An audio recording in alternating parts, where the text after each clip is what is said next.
Bienvenue sur un didacticiel vidéo de ET Systèmes électroniques GmbH, votre spécialiste des sources AC et DC, charge électronique et source DC avec réinjection sur le réseau.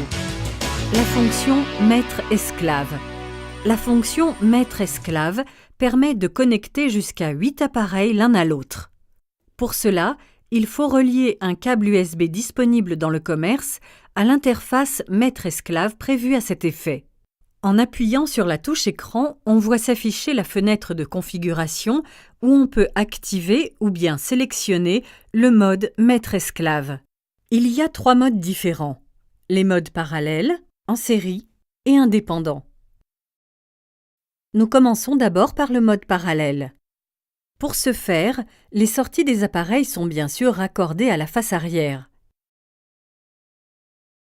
Après avoir fait passer la première unité en mode maître-esclave et que nous retournons à la fenêtre principale, nous voyons encore l'affichage standard. Cela est dû au fait que pour le moment, c'est le seul appareil à être dans ce mode. Maintenant, nous faisons passer également la seconde unité en mode parallèle. Nous voyons que maintenant, la première unité change automatiquement d'affichage. Si nous continuons à appuyer sur la touche écran, nous pouvons commuter jusqu'à ce qu'un message apparaisse, nous informant que les appareils sont reliés et nous montrant leur ID attribué automatiquement.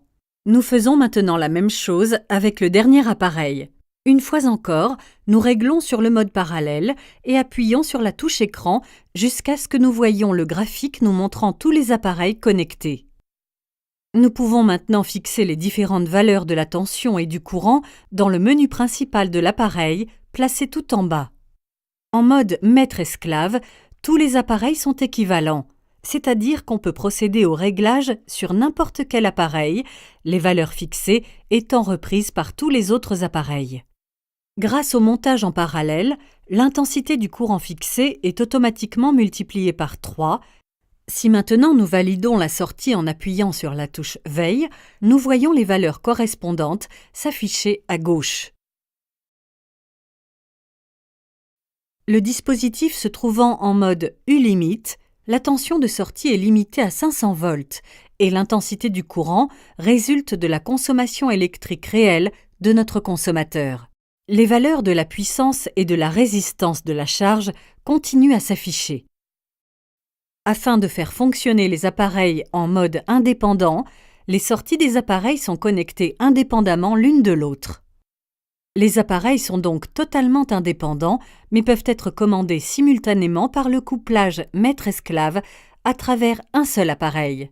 Si maintenant, dans notre exemple, nous faisons basculer l'appareil du bas en mode indépendant, le mode passe automatiquement à indépendant pour tous les autres appareils.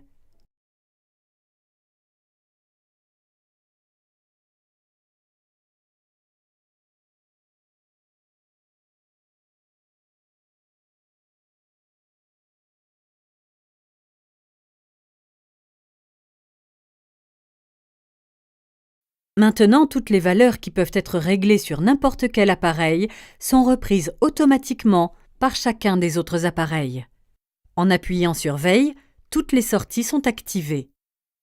Nous voyons maintenant s'afficher sur chaque écran d'autres valeurs pour le courant, la puissance et la résistance, puisque chaque appareil alimente son propre consommateur indépendamment l'un de l'autre et que les consommateurs de notre exemple ont des résistances différentes. La troisième possibilité est de connecter les périphériques en série. Comme auparavant, nous modifions le mode dans le menu de configuration. Dans ce cas, nous sélectionnons « En série ». Comme précédemment, le mode de tous les autres appareils est repris automatiquement.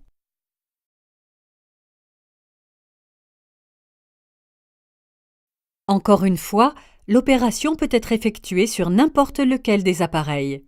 Sur l'écran, nous voyons maintenant que la tension est multipliée automatiquement en fonction du nombre d'appareils, dans ce cas par 3. Après avoir activé la sortie, on peut ici aussi lire les valeurs actuelles sur l'écran à gauche.